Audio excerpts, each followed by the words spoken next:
I think we should start this episode with a congratulations to Katie on her new job. Oh, thank you. Yeah, I started my new job 2 days ago as we're recording. And today I've discovered several like pimples just like in random spots. Like I have one on the edge of my jaw, Mm. one like on the back of my neck, like on my hairline. But they're just like the kind that don't have a head, so there's like no resolution. No, they They just just are hurt. painful. Yeah. And which tracks though, because it's been as it I love my new job. I'm extremely happy. I'm very confident that I made the right choice. Awesome. We love that. Yeah, I'm really pumped. I'm excited to have an office with a door. You sent me that and I scramped in my living room. I was like, "Can you believe she's got an office?" Like that is just because really working for government, an office is not something that happens very often. No. And If there's a room with a door, it's usually a conference room and everything else is cubicles. yes. Like where we met, the my former job, there was discussion over like the type of desk delineating your pay grade and Yes. your role.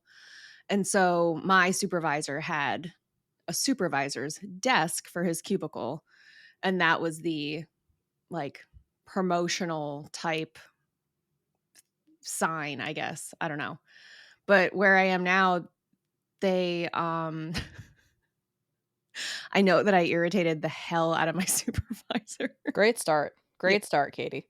But so like he kept saying like, "Oh, well we have flex time. So anytime between like 7:30 and 5:30, like just work your hours." And like I would yeah, kill. like literally can change every day. I would And I couldn't like I didn't kill. understand. Like I thought he meant like you tell me between 7:30 and 5:30 what 7.5 hour period you want to work. Right, like when you're working. Right. And then that will be your set schedule. Anything outside of that, you need to use your accruals and charge your Right. PTO or whatever. And he was like, because he had sent me an email before my first day, and because he was like, there's a like ITS orientation at 9 a.m. So I'd recommend that you get there at 8:30. And I was like, no problem. Like, what are your normal office hours? And he was like, and then he explained the whole flex thing, and I was like, okay.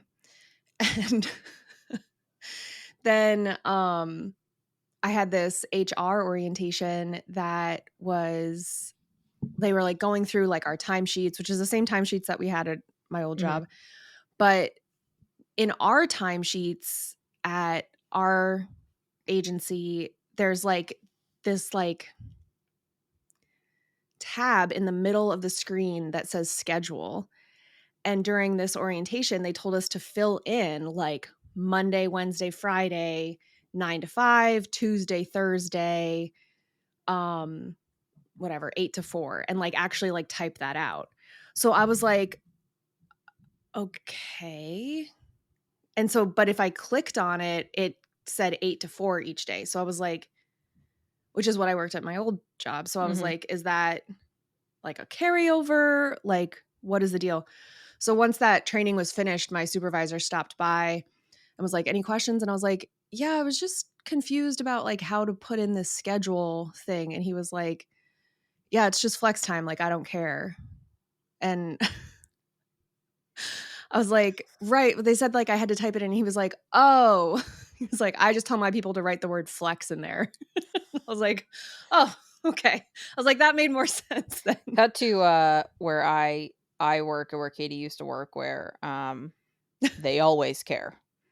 Well, that was Don't you it. And dare so flex. because in this training, the HR person was like, you know, if your schedule ends up changing or something like that, then just like update that. So because if it doesn't correlate to what you've entered on your timesheet, then like someone will reach out to you to correct it. And so it was like, I was like, oh, okay, like whatever. And so like I just didn't like I just wasn't sure. And so it was like 3 or 4 different conversations with my supervisor about this flex time situation. And I And was this like, guy's like, I don't care. He's like, "Literally, you're an attorney. Can you not manage your time?" You are a Like, doctor of juris. Please stop asking me about your timesheet. seriously. So, yeah, and I was like, "Well, I have a dentist appointment, on Monday, so I think I'll be in closer to, like, 8:45, 9," and he was like, "I only care unless you're gonna charge your accruals, in which case just send me a message saying, 'Hey, I'm gonna charge my accruals for half an hour.'" Wow, He's what like, a If you difference. don't wanna work late and you just wanna, like, leave at your normal time, but otherwise, yeah, just work late." Wow. I know. I was like, "It's so nice here. I have a door and I can go to a doctor's appointment." And I don't have to tell you every move I make? I know, Is which this is, heaven? again, like, hysterical to me that, Yes. like, Yes. because it's also that thing where they were like, I get the impression that especially for attorneys, they're like, "Well, of course attorneys would have an office. Like, Yeah. you're an No. attorney." Whereas where we were, it was like, I don't know, "Go fuck yourself." Yeah, no, like, nobody gets offices. Yeah, you have to be, like, upper middle management, I would say, to Even a lot of the times, not even that, because there's not a lot of maybe it's I mean, maybe also it's the layout which of our they could building. have them, like, Right. because my building, there every perimeter spot is an office or a conference room. Oh. So, that's my understanding, and then even then, they have, like, part some of the cubicles for folks who do hearings, they go almost up to the ceiling. They're, like, for a Oh, so you 9-foot get ceiling, they're, like, sound. yeah, they're, like, 8 Yeah. feet tall, and they have a sliding door. Also, it's like essentially having an office. Correct. Like, which is Nice. great for hearings because then you don't have to worry about people, like, parading through, which is what I had to deal with. Yes. You also Um, sat, like, at the end, like, I near a did. door, which, like, made it that much worse, where then you get, Yes. like, way more traffic Yeah. than a lot of others. There, like, wasn't a good spot to put you for what you were doing. Nope, but they did. And they wouldn't move me, and they Nope. wouldn't promote me, and I didn't have an office, and I couldn't flex my time. That's so exciting. I'm so excited for you. Thank you. I'm also very excited. But, you had a baby. I did. I'm back. I'm glad that you enjoyed your vacation. Yeah, it was such a vacation. I've slept so much, I've showered so much. You have done that. I definitely haven't been covered in poop a lot. A friend of mine described this, like, phase of parenthood. Like, she said if this was a book, this chapter would be called "Why Is This Wet?" And it is so incredibly accurate because I touch something and I'm like, "Is this spit, throw up, pee, poop juice, uh, breast milk?" There's just, like, a list. Did I spill something? There's just, like, such a list of things that it could be. Um, that yes, we are still very deep in the "Why is this wet?" phase. Yeah, but at least, you're well rested and, you know. I had a lot of downtime, just kicking back with my feet up. Yeah. Yeah, that's nice. No real Yeah. changes to your body either, so that's been No. cool. No, everything's just been the same. No surgeries, no nothing.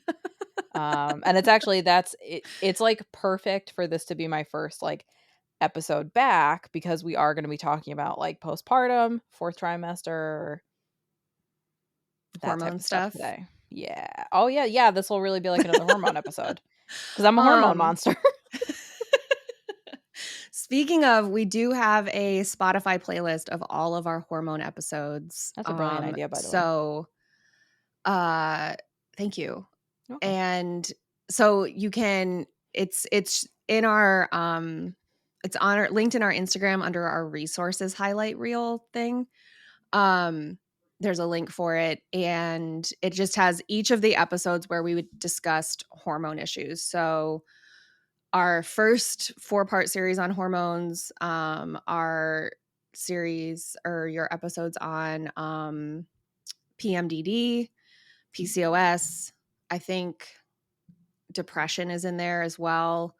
And the Ozempic and like obesity brain episodes are in there. Mhm. And then these episodes will be in there. Yeah, I and also heads up to listeners, I am recording, upstairs I'm out in the middle of the woods in a cabin, and the sound carries. So you might get some background noise, but I will try my best. I told you she's on vacation. I knew it. She's relaxing. Also, worth mentioning at this point that, even though we said our ad-free episodes on Patreon will end when Garrett comes back from maternity leave, we are going to continue those for the time being. So Patreon, all tiers will still be getting ad-free episodes. Limbo champions are still the only ones that get added to our close friends list on Instagram, but you can still join Patreon for $5 a month and get ad-free episodes every week. And we'll do bonus episodes as we can.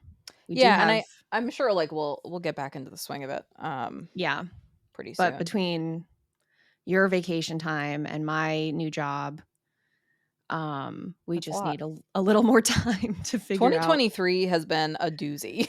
we yeah, it's that thing where we're like 2022 was like fun, Look and at this. 2023 a lot happened. Shit got real. It did. It all happened at once. Yep. And oh well. Especially like the second half of the year has just been like, whew. Yeah. I'm really glad that we um took the time to kind of cram early in the Yeah. summer so that we had kind of very a very light end of summer and fall, because it really, saved us because Oh, woof. for sure. Yeah, no, that would Um, have been, bad. so, like we said, this is the first, episode I will be recording since, really since early in the Early July. summer, yeah, and, um and I think that was also probably I wanna say June was the last time, like, I covered something, so it's been a while. Um, it's gonna be a little rough around the edges. Usually on this podcast, we kind of laugh because we cover something, like, both topically and thematically, where Mhm. we will be like, "This is about poor attention span. Hold on, we're gonna go on 4 different side quests before we come back to the final point." So you're gonna hear an episode where we're talking about like postpartum and 4th trimester and things like that as I'm coming out of the 4th trimester. So good luck to listeners because I'm sure it's gonna be something. I am, you know, that tweet and it's like, I'm not a night owl and I'm not a morning bird. I'm some kind of chronically fatigued pigeon. Mhm. That's where we're at. So And your nest is just like a stick on the yeah, ground with an egg in the middle of it. yes, it is. That is very accurate. um So I want to start this talking about the 4th By trimester. the What? way, I'm Katie. Holy shit. I mean, I feel like that was clear enough, but just in case. I'm Garrett. Oh fuck. Welcome to episode 68. Woo! Garrett's back from vacation/maternity leave. Wow. I'm still here. You're welcome. Still, I'm still here. Barely. I'm hanging on by a thread. Yes, I'm Garrett. Oh my god. I also haven't had coffee. There's a On wood stove purpose? here, so it makes the air really dry. So to try and like combat the dryness, sore throat that I had going on, I've been drinking tea with honey in it, and it's just not the same as coffee. So I Yeah. am trying not to yawn, but I have not had coffee, so Yeah, I feel like people who say things like tea actually has more caffeine than coffee. are liars. Yeah, like I don't know, like just fuck off maybe. But also if that were true, then I could have a cup of tea and feel super duper, and in fact I don't. So, No.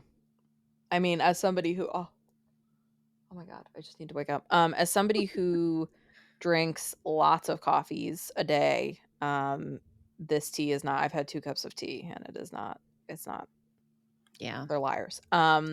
Maybe start So with a coffee and then the tea is what you have throughout the day. Yeah, and that's normally what I do. I normally always start with coffee. That might be some of it too, is just, like, routine. Yeah, so this is definitely gonna be one of those, like, thematically and topically covering it. Cool.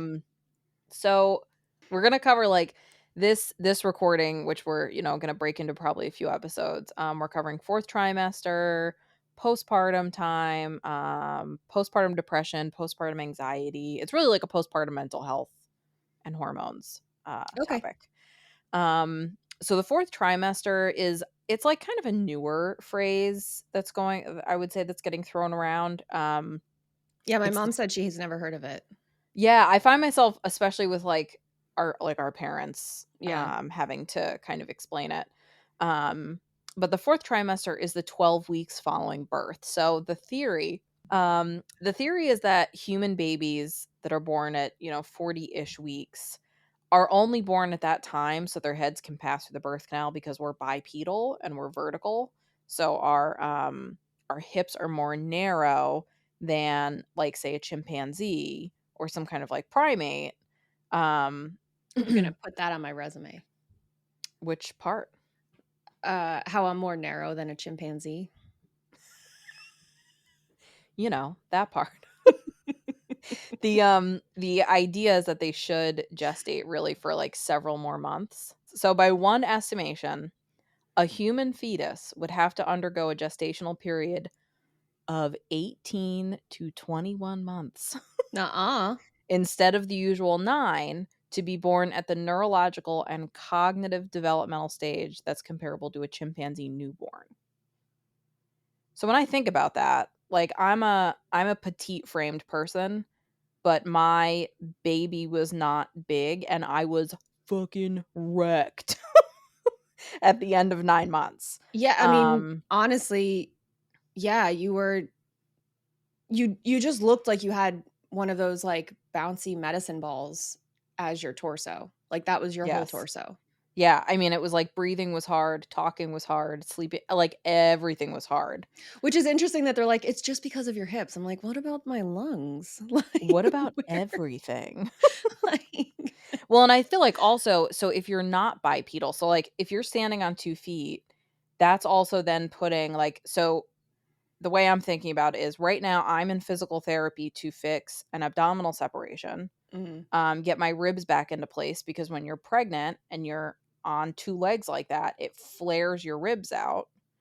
So I'm trying to get my ribs back into place. Your Do you have to wear a pelvis, corset? I don't. No, it's Okay. mostly just breathing exercises. Katie got so disappointed. She was like, "Oh."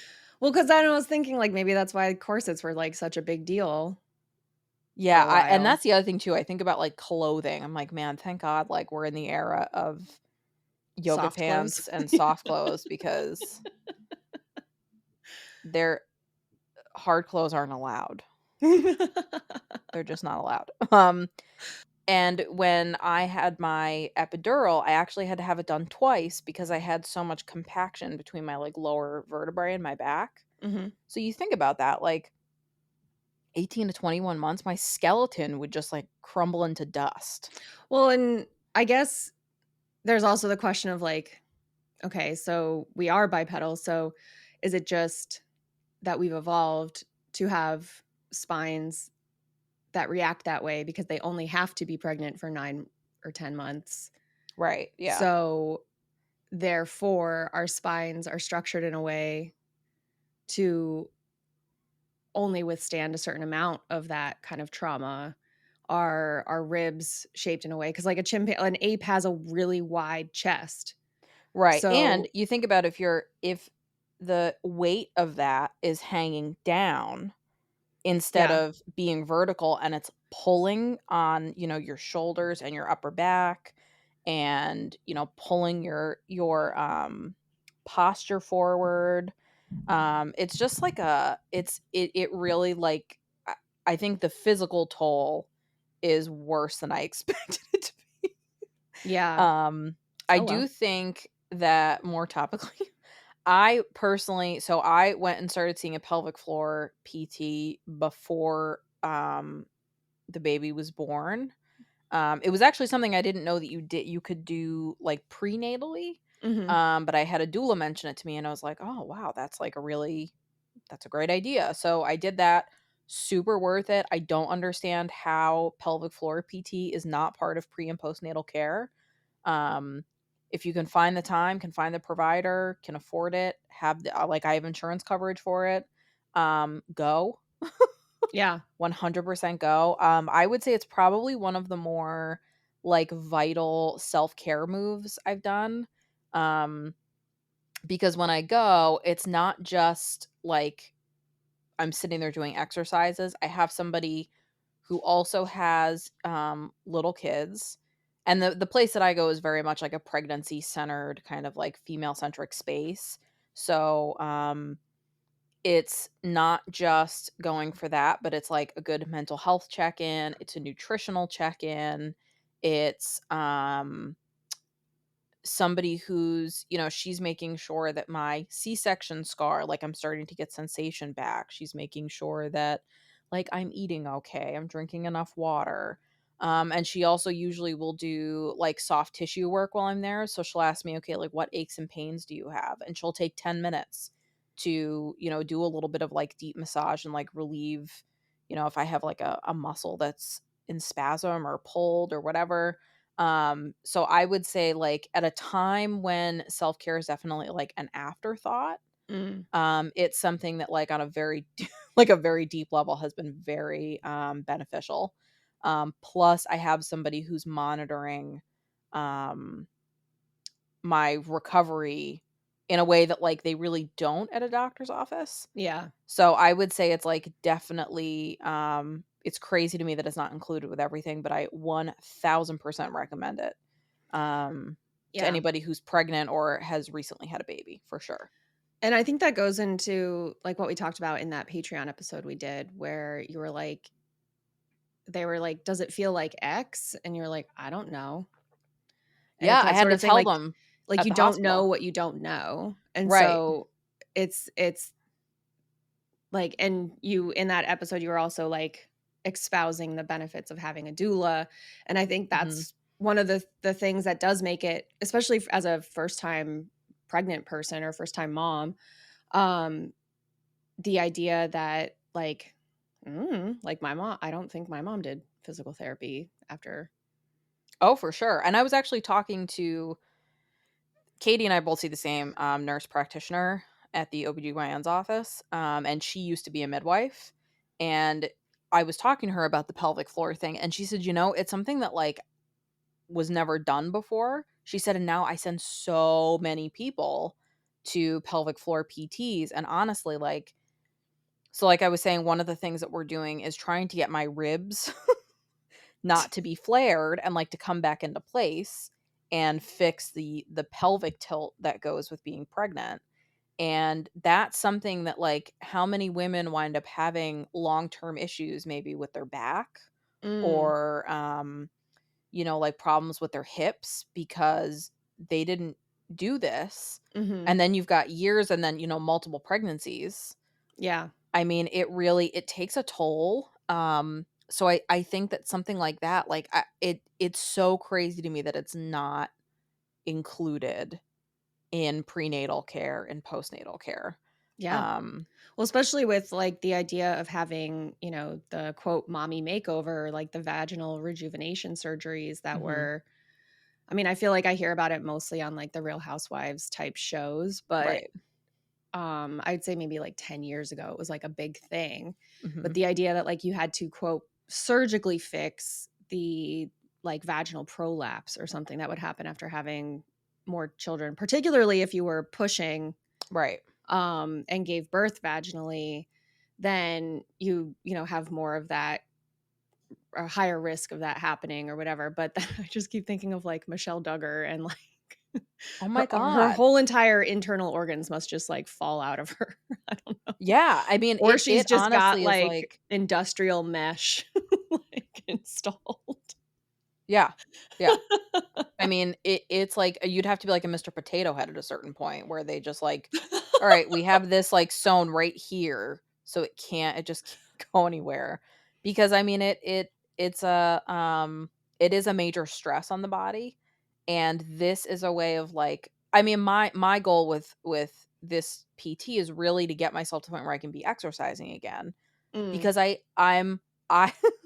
it's funny, I tried to, like, do a very light version of, the weightlifting I was doing before I went back to the PT, and she was like, "So what kind of activity have you been getting?" And I was, like, going through, "Well, I tried doing this," and she was like, "Okay, no, that's too much. You need to be doing you can't do those. You can't do those yet. Like, you're not ready. You're not at a point physically where you should be doing that. Like, you need to repair things." And it is like you have to be patient and I think that's what I'm struggling with the most, which is like Mhm. how weird for somebody with ADHD. Um, Yeah, that's but about right. no, no, it doesn't sound like ADHD at all. Um, you Says the really woman that do. locked herself out of her new work computer. It's like, I'm sorry, you made 30 attempts at logging in and you made them in the course of like 2.5 minutes and we don't know how you did it. But The email when I finally got in that was like, "You've been locked out." thanks for the email telling me I'm locked out, guys. I found it later in the day and I, like, laughed at myself. Oh, that's classic. Classic. Yeah. So I think when you think about the time after having a baby, you're dealing with like hormonal change, physical changes, both in the way that your body looks, in the things that you can do. You've got a role change in like what your kind of job is, sleep deprivation, you're recovering. There's like identity changes, and you don't really have any medical oversight. Plus, if you're like breastfeeding or chest feeding, that's like a whole separate journey on its own. But, Yeah. like, you figure new parents after birth, so you go, like, 1 to 2 weeks and you see your provider, and then you go, like, 6 to 8 weeks, and then that's it. Then they're like, "Okay, see you in a year." Yeah. And even then, only about 40% of new moms, like, attend those postpartum visits. Oh my god. I know. Which when you think That's about it, I remember my, one of the nurse practitioners was telling me she was asking me how long my maternity leave was going to be from work, and we were talking about it, and she just had somebody who went back after 2 weeks. Yep. I said I couldn't even bend over at 2 weeks. Like, No. recovering from a C-section, I was still in so much pain that, like, I could not bend over at Yeah. that point. Um, so, yeah, I mean, you think about, like, okay, so somebody just took the time off for, birth, and now you're telling me I have to take another day off or half a day off or whatever. I have to find childcare. Yeah. I have to get to the visit. Do I have to take time off from work? So yeah, it's like crazy that then you just go. That you're That just is like on nuts. your own. Also just I can't We're the um shithole country. I know. Well, and it's that thing I was talking with one of my new coworkers on Friday about like just working in the public sector and you know to the extent like her husband ended up joining the public sector and she was like I know that it's like initially a pay cut, but like you'll be able to like work your way up and blah blah blah. And I was like, yeah, but it's initially a pay cut, but our like medical benefits and Yes. PTO and all those other things that you don't like, at least here in the US, you're not guaranteed when you work in the private sector. And you might have some paid family leave, but if that's not enough income for you to live off of, which for a lot of people it's not, then especially with inflation being fucking nuts, Nuts. um and it mm, I mean, so many people rent. So where you at least with a mortgage, the only thing that's going to be variable is your taxes. Right. Um but if you have rent, it's one of those things where like while I'm also working public sector because I want my loans to be forgiven for school, but it's also that thing where I'm very grateful that when the time comes, I won't have to choose between my own well being and having a roof over our head. Oh, for sure. Um, I mean, like I can say that from the time I had to pay a copay for our first OB visit because they're really technically confirming that you're pregnant. right. I paid nothing. Yeah. I didn't pay anything for any of my prenatal visits, for blood work. There was, like, additional testing that we chose to have done, that we had to pay, like, I wanna say $300 for, but I did not have to pay for hospitalization, for Mhm. birth, like, in a time and that it's so expensive, everything is so expensive, but baby stuff is so expensive. Yeah. So I at the end of that, because you can do, like, a calculator on my, insurance carrier's website, and I did that, with my plan, what I was gonna be doing, and it said I $0. I was like, "Man, what a relief," Yeah. that I don't have, like, a high deductible plan where, I'm gonna have to spend, $8,000 Yeah. over the course of my pregnancy until I hit my out-of-pocket max, and then I hope that I hit it during the same plan year so that I don't have to pay thousands of dollars to have this kid, and Yep. especially when I mean, you go in with a plan, I wound up having to have a C-section, that would have been even more expensive Yeah, well, and there's with a also, longer hospitalization. you know, think about, like, if, most of your pregnancy, like, say you were due in January. So Mhm. most of your pregnancy is one plan year, Yep, and then your deductible resets. So yep, that whole hospitalization is subject to your coinsurance or your deductible. and I could wind And up like, paying out of pocket for, like, basically the whole thing. It's just like whoops. it's sick. It's so sick. It really Yeah, is. so it's that kind of thing where, they talk about like family planning and like blah blah blah, and it's like that's a consider, and granted, I mean, like, to have to say how much control you have really over when you get pregnant, and Yeah, really like when you deliver, like, I mean, your kid could have been early or way later, or yep, apparently it could have been, 2 years later somehow. yeah. All she needed was another, 9 to 12 months. That's all. Duh. Casual. Yeah. Yeah, it's That craziness. time blindness thing that we're talking Yeah. about. Yeah, if you had people with ADHD that were getting pregnant and they had to make the determination when it was time, everybody would be pregnant for, like, 20 months, Yeah. or, like, 19 to 12 weeks because they'd be so impatient, it would be like, "Get this over with." Yes, it would Um be either I've finished the nursery and now everything is done and I have nothing left to do, I'm bored, get it out of Mhm, me, mhm. or, "Oh my god, I haven't finished the nursery." Yes. There's 2 extremes and there's nothing in the middle. Yeah. Yeah. And you think about too, like, so during pregnancy, you have a lot of appointments. So, Yeah. they send you on your way at 6 to 8 weeks postpartum, but, like, so I had a pre-existing, concern, so starting at 28 weeks, I was there every single week. So every single time, like, if anything came up, I knew every Friday I was gonna be seeing my provider and I could ask Yeah. them a question. So I didn't have to And your worry about. schedule allowed for that because you had PTO to Yes. charge, or, like, your hours were such that you could have had an appointment later in the day theoretically Right. and been okay and not, risked losing your job just Right, to be because pregnant and have a healthy baby. and there was I mean, it's just a lot of appointments, and there are Mhm. sometimes and, I didn't have a lot of complications, but say you do and you have to go to a specialist, they're not gonna be flexible with time, you're gonna get what you get. Mhm. So, yeah, I definitely walk away from this like, wow, I am so fortunate to be where I am and have the job that I do because my financial hit was less. I had the time to use. I'm able to take a long maternity leave.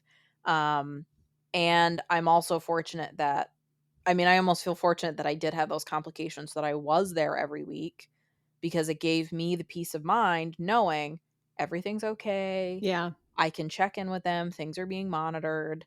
Um, and I think it makes it that much more jarring than, you have this kid and you go home and they're like, "All right, here's this new human. They need a lot of things and you don't speak the same language and good luck." And you're also like, But recovering. she smiles when I pretend to eat her toes. That's true. So She does. And Katie can somehow always get her to poop just by being near her. So I just feel like postpartum, that because you don't have the same, like, kind of medical support, I think Mm, that's why, something like a postpartum doula We had a birth doula who also included, like, part of her fee was she included, like, I don't know, we saw her, like, I wanna say 4 or 5 times after birth, and support systems are so crucial. Yeah. Um, like, Well, I and was you got to have your fortunate. mom with you too, Right, which was right. so nice. I was really lucky that, you know, my mom, my spouse, and my doula were all there for birth, but then, after we got home, my mom came and stayed with us for, like, maybe 3 or 4 days, and it was enough that, like, she was able to prep some food for us. And just, like, help me make sure that I was, like, eating. Yeah. And help me, like, get started with, the whole breastfeeding, nutritional journey for the baby. um and it really, and then she reached the point where she was like, I was planning on being here for a week, but I'm gonna go because you're good. Mhm. But it was somebody else to check in and be like, you're okay, Right. you've got this, you're Yes. good. And I mean, the CDC, 1/3 of maternal deaths occur after the birth of the baby, anywhere from 1 In week the to 1 US year. or, like, worldwide? It says the CDC, so I'm assuming it's in the US, 1/3. Holy and that's from the shit. week through after delivery to 1 year after the baby. So you think about that, Oh. like, 1/3 of that, that's crazy.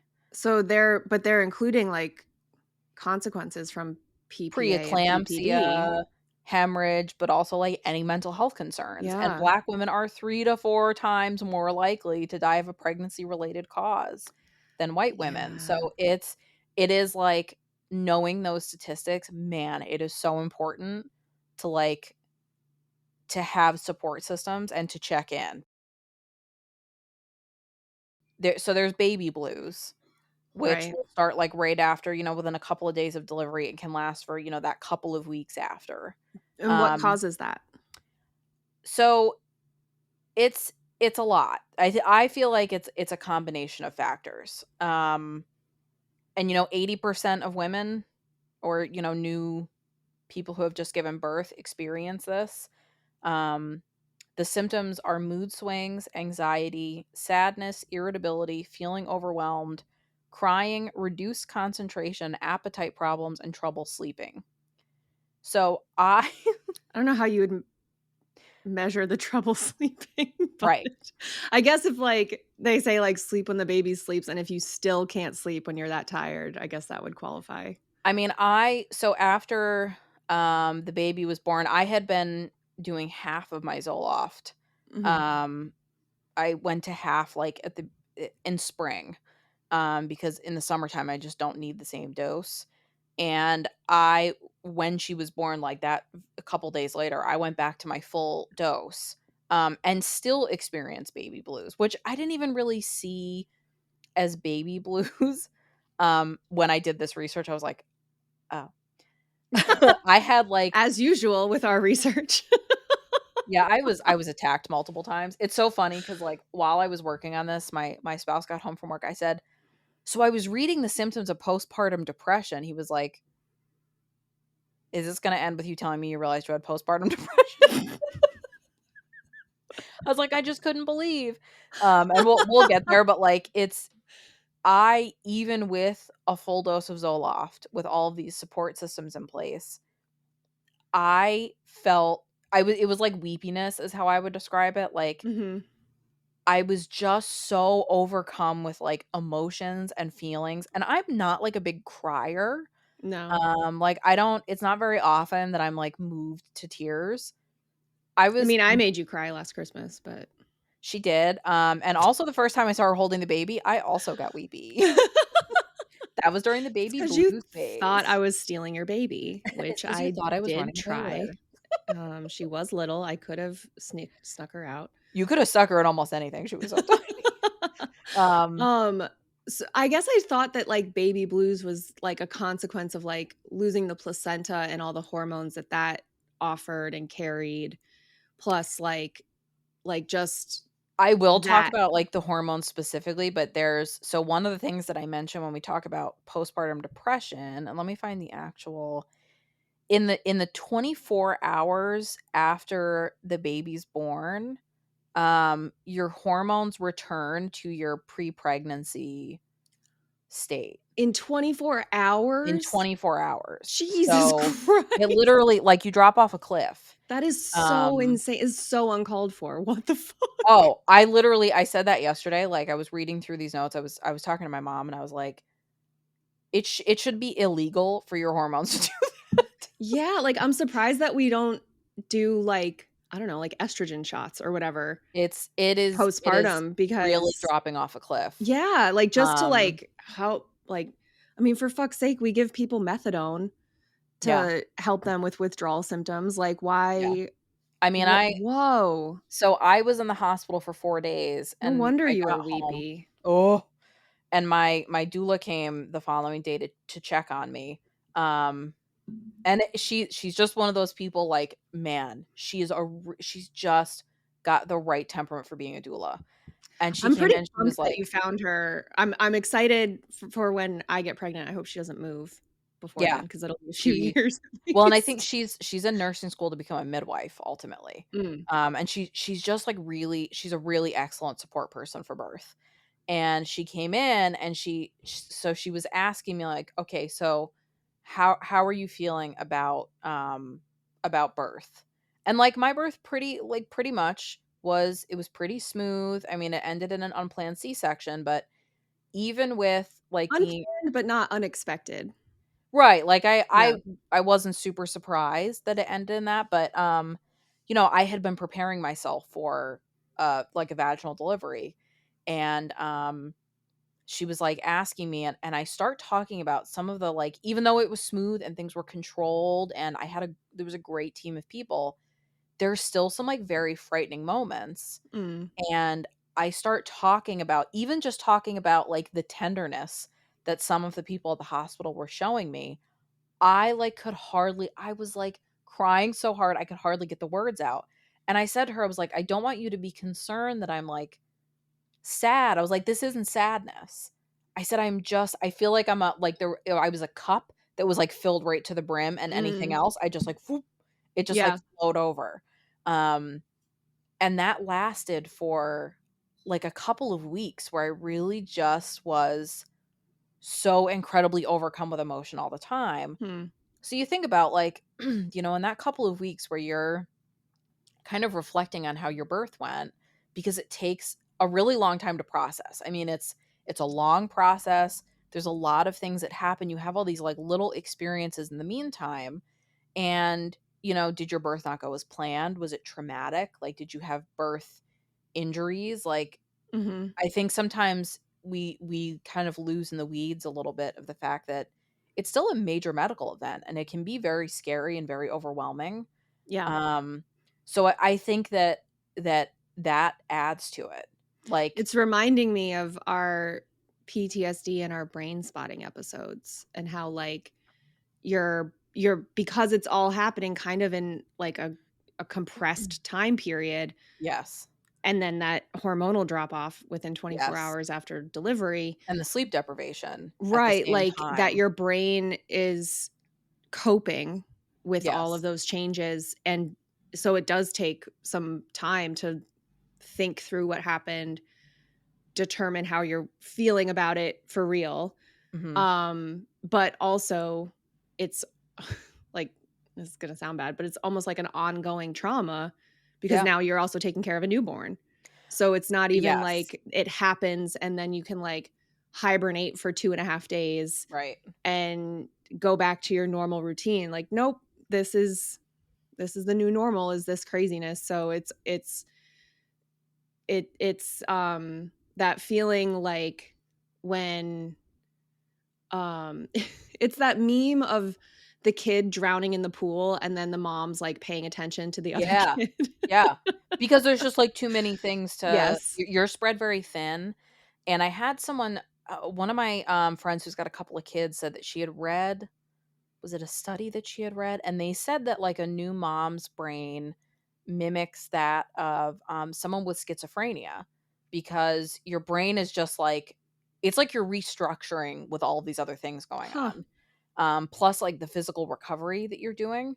Um, I mean, you think about how many people have surgery and need to, like, sleep for a while, in those first few days just to, like, kind of, like, allow your body to heal a little bit and Yeah. recuperate, and then, like, every time you fall into that deep sleep, if you were being woken up every hour and a half, by someone screaming. Oh, for sure.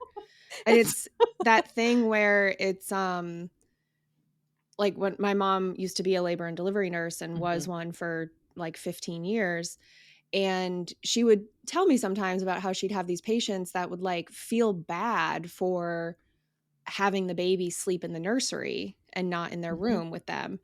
And she's like, "You won't get to do this when you leave here, so, like, yeah, take advantage of the nursery and just sleep. Like, you don't have to I'm offering it to you because you can use it, not right, because it makes you a bad it's not a judgment against you." But, like, having to which I think is also, like, the magic of the people who work in nursing and medicine, particularly in labor and delivery, yes, because you you do need to have that level of compassion for the patient to help them through what they're going through, whereas, like 100%, ICU or something, it's kind of just caring for the medical part, not yes, the emotional or, like, tertiary consequences of the medical part that they're going through. 100%. I feel like OBGYN medicine, um, there's just so much more depth to it because the bedside manner is, like, so vital. Mm. I mean, I'm really fortunate, and I really I do feel like in a way, I was probably one of their I'm not, like, trying to toot my own horn. I was probably one of their favorite patients that they had Well, yeah, you because told the resident that you felt like you were hit by a bus that licked your nipples off or whatever you said. God, I hit my head. Yes, I told so one of the things our doula did was she took notes of, like, things that I said during birth, and then I also so I will say during birth, I got my epidural and I was given my mom goes, "Do you wanna I have a Tootsie Pop. Do you want that?" And I was like, "Fuck yeah, I want that." And it was honestly, like, the highlight of my birth, and because it Other was than the like baby. yeah, oh, sorry. She's gonna listen to this in, like, 15 years and be like, "What the fuck, What mom?" an asshole. You can't eat anything, and you're fucking starving. Yeah. So, if I had a lollipop, I could, like I didn't have to worry about choking on it. Yep. I could just take it out if I needed to. It was just, like, the perfect thing. Sweet. So anyway, one of the things that I said was, there was a resident, an OB resident who was she was wonderful. And I had her the whole time. I had her during birth and postpartum, which you don't have a lot of people that have that crossover. Yeah. Um, Oh, they'll make the residents stay there. They don't care. yes, and she oh my god, she like, honestly, she is gonna be such an amazing, doctor in this field. I hope that Mm. she stays in that field because she's gonna be so good. And she came in, she goes, "How you doing?" And I was like, "I feel" I forgot about that until you said that. I told her that I felt like I got hit by a bus, and she was like, "Yeah." I said, "And then the bus sucked on my nipples really hard, and my nipples got chapped." And she goes, "That's a really weird bus." I was like, "Yeah, you're right, it is. It's a really Yeah, weird thing." that story lives in my head rent free, and I think about it every once in a while. Just because it's like the thing that like, I wow, forgot about that's that. a weird bus. Oh my god, it was so funny, and then, like and that's the awful thing, I just started laughing and I had a C-section, so it was so painful, but I really was like part of what made me so emotional after the birth was I walked away from it feeling like I got so much tenderness. Like, Mm. for somebody who has had, like, some kinda shitty experiences with the medical field. I it's nice that you decided to hedge that statement with kinda when Yeah. objectively you have had horrific experiences with the medical field. Objectively, yes. And in the field of, like, OBGYN stuff, have Yeah. had bad experiences. So I had a nurse anesthetist who came in to do my IV because I had 2 veins immediately blow in the back of each hand when they tried to do my IV when I first got there. So he came in and he was probably in his, like, late 60s, and I told him at the end of the birth, I was like, "If I ever get pregnant again, I want you on my birth team."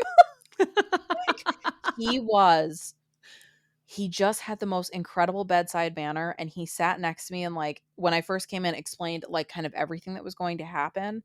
One of the things he said, he's like, "As, like, scary and overwhelming as these things are," he's like, "You're never gonna be giving birth to this baby ever again. This is the only time you're gonna be here in this space with this baby." He was like, "So think of it that way, like, just be present and, this Huh. and this." It was, like, great, and then, um, when I eventually had to have a C-section, you can't have anybody in there with you for a while, like, while they're doing all Yeah. the pre-op stuff, you're by yourself. So I'm, like, loaded up with, fentanyl, and I was having issues with my epidural, like, the whole day that or the whole evening when I had it. So they gave me, like, a bolus of it. So I couldn't feel, like, from my chest down, so I felt like I couldn't breathe. So I'm, like, laying on this table and the it's like a whole combination of, like, the hormones and the stuff that's going on in birth and the medicine, but I'm, like, shaking, like, violently, like, Mhm. my teeth are chattering even though I wasn't cold, and somebody came and laid a warm blanket over me, and I was like, "Oh my god, that feels so good." At a time when, like, everything is, like, kind of painful, Mhm. something that was just like, "Oh my god, that feels so nice." Um, and he was next to me and he's, like, explaining everything that's going on, and, "Okay, so it'll be about, 5 minutes until we do this, and then this is going to happen." And when that epidural, this is, like, probably one of my more traumatic life moments, um, when I'm laying on that table and I felt like I couldn't take a full breath because I couldn't feel, like, from Yeah. really, like, mid-chest down, so I felt like I couldn't fill my lungs, Mhm. and I'm only taking these shallow breaths, and you start to panic a little bit, and I turned to him and I said, I can't breathe. I can't breathe." And he said, "You can talk to me, so you can breathe." He was like, "You're okay, you just need to relax. You need to take some nice slow breaths." And eventually, like, if I really consciously relaxed all of the muscles in my shoulders, I could, like, take a full breath. Mhm.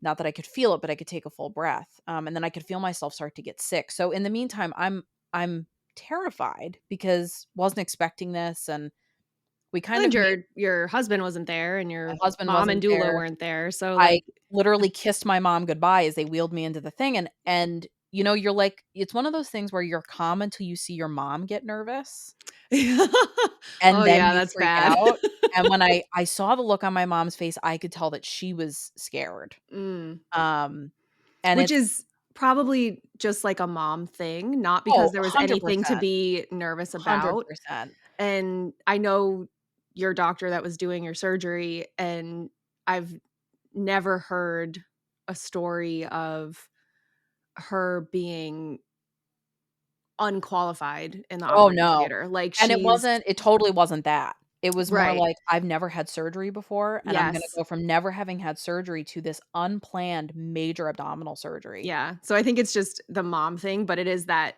thing of, like, "Oh, when my mom is nervous, Yes. like, oh, I know it's real." It's like like, Yes. for me, like, if my mom stops talking, then I You're know like, "Oh, either no." I'm in, like, the biggest pile of shit ever, Yes. or, we are about to die, and she is coming up with a plan so that we Yeah. don't die. It was like, everything because really the whole day we've been I mean, as, like, scary and, like, there's, like, a lot happening and it's painful, we're still, like, laughing and chatting the whole day and just kinda hanging out because there's not a lot to do Yeah. in between things. So, it went from, like, "Ah, ha, ha," we're all, like, laughing and joking to, like, the baby was experiencing, major decelerations in her heart rate.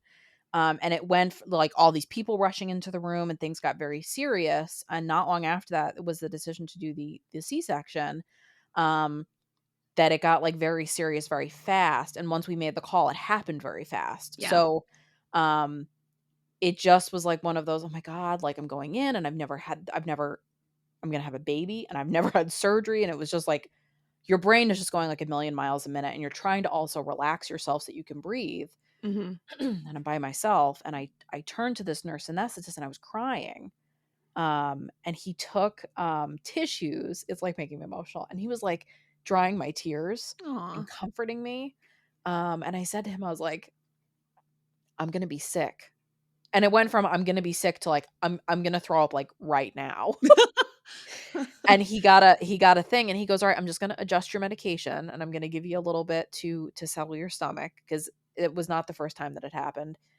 And he's holding the thing over my mouth and I'm getting and it's also a wild experience to be getting sick and not being able to feel anything. Yeah, Um, and not being able to sit up, which would right, and I'm laying freak there me just, out. like, completely Yeah. helpless, like, can't move, and he's, like, taking a tissue and he's, like, drying my mouth, like, cleaning my mouth up, and he's, like, drying my tears, and he's, like, telling me what's going on, and the tenderness that came with that, I was like, "Wow." You know, it was just, like, such a comfort at a time when you're so scared. Mhm. Um, and I just had, like, these great nurses. I had, that resident was excellent, and I actually, the last day I saw her, cried.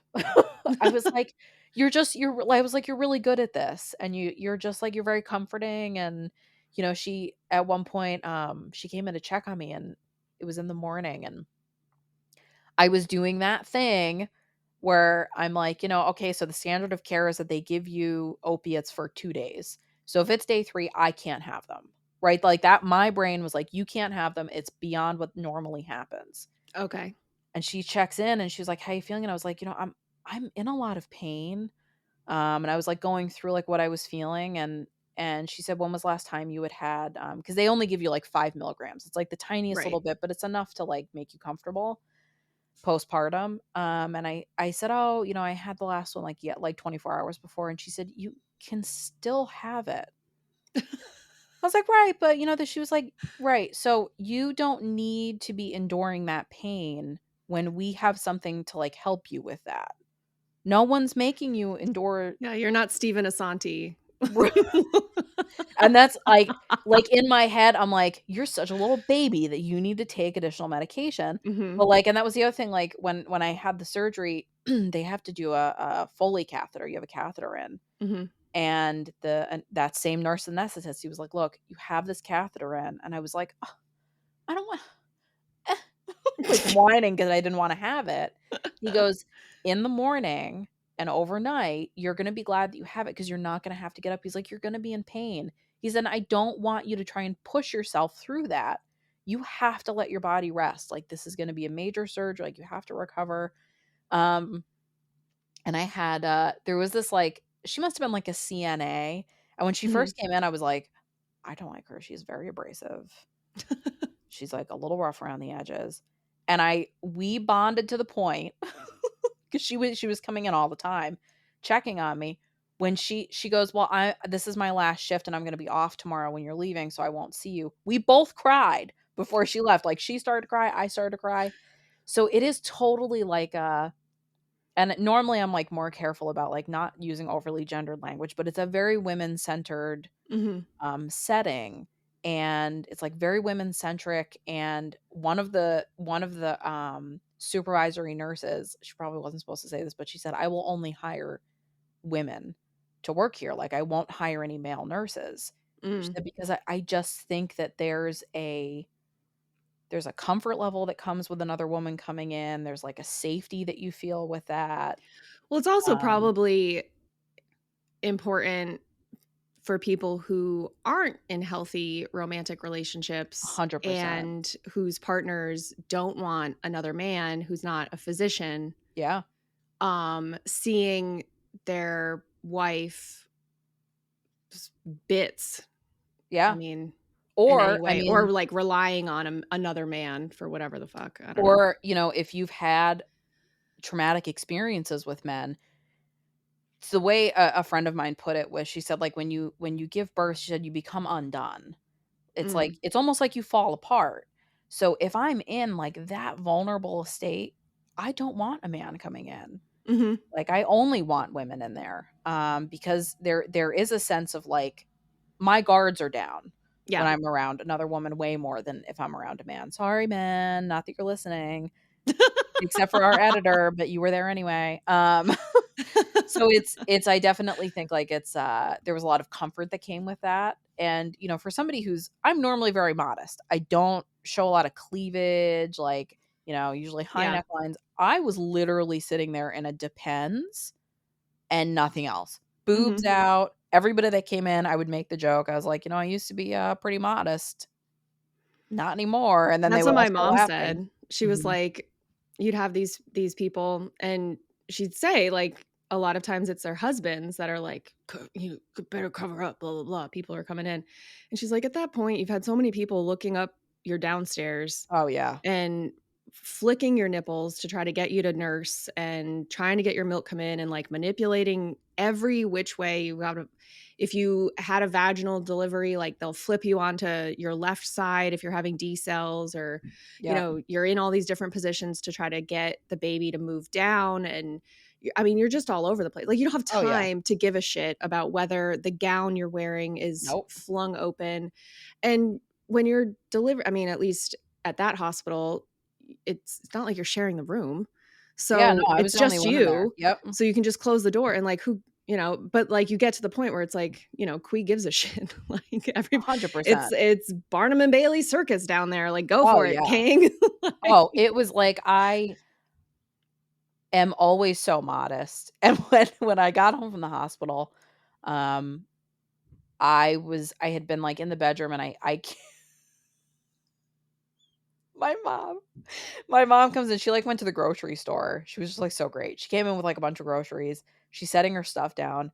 I walk in, I'm in under my Depends. mhm, I have a long open cardigan on, and the baby's latched. mhm. I have nothing else on. I walk in, I was like, "Hey, so, You're like blah, blah, Tommy blah." Pickles. Yeah.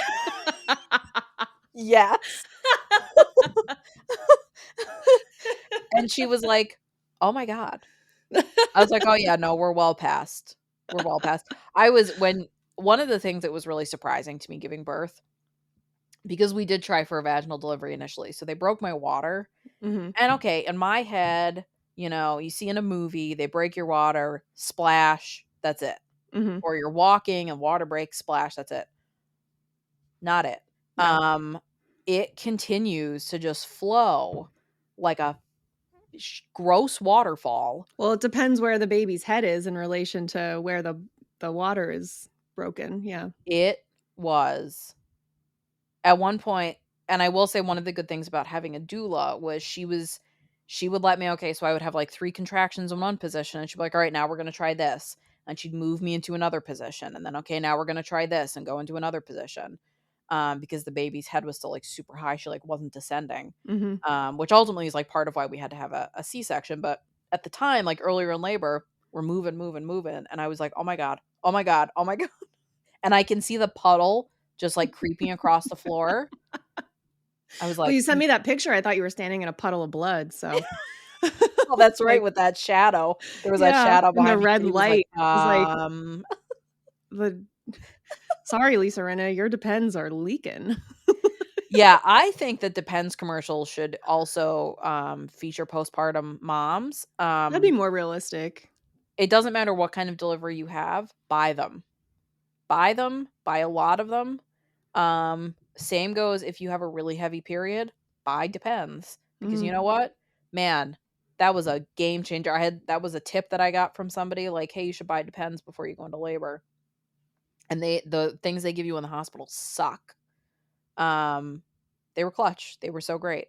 But it really is just like it's a very raw time, and I think I didn't realize until doing this research that I definitely had baby blues. But I mean 80%.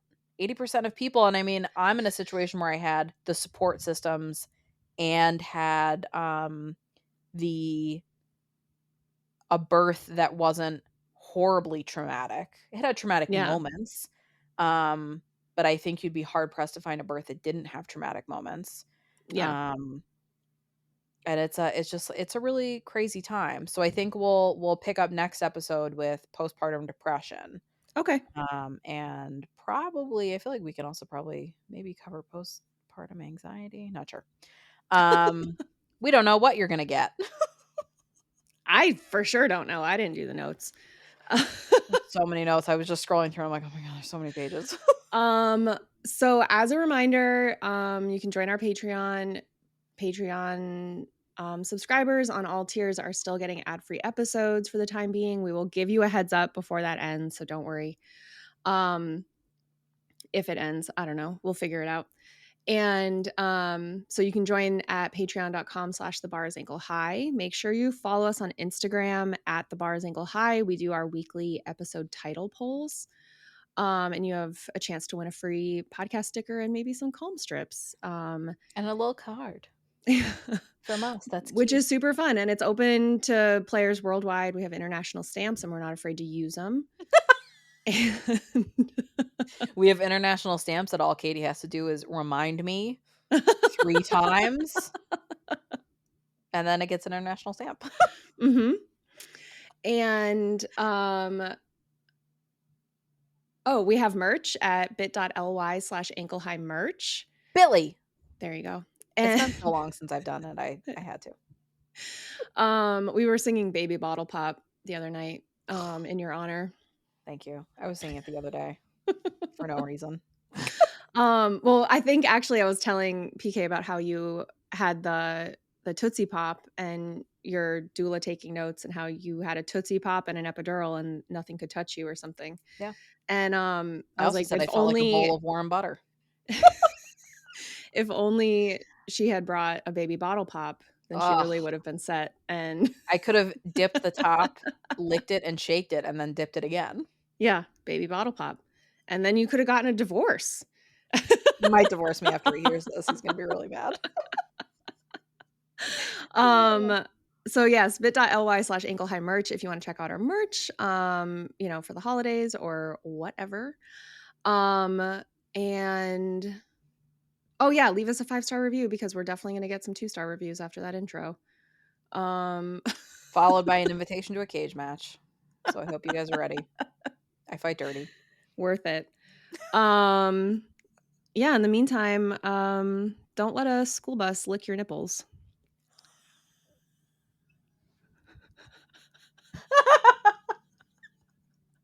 That's a great sign off.